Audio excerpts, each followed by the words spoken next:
Una vera bomba è esplosa questa sera a Napoli e, se sei tifoso del Napoli, preparati.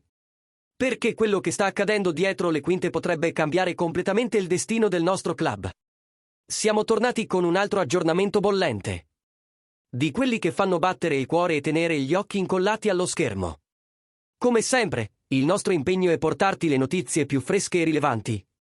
Con la credibilità e la passione di chi vive il Napoli da vicino. Prima di addentrarci in questo argomento elettrizzante, lascia il tuo like e iscriviti al canale per non perdere nessuna novità. Oggi, qualcosa di grandioso si sta preparando tra le mura del Napoli. E le voci che circolano indicano che potrebbe essere un movimento storico per il futuro della squadra.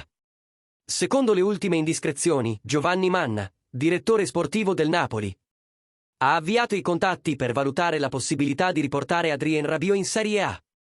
Il francese, attualmente all'Olympique Marsiglia, è pronto a lasciare il club e cerca un progetto che lo rilanci ai massimi livelli. Napoli e Milan figurano tra i principali interessati, ma la squadra azzurra sembra disposta ad approfondire le conversazioni.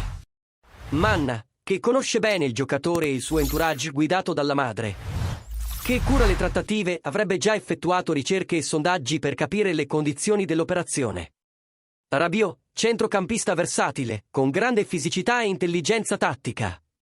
Sarebbe un rinforzo strategico per Antonio Conte, soprattutto durante la Coppa d'Africa, quando Anguissa sarà impegnato con il Camerun.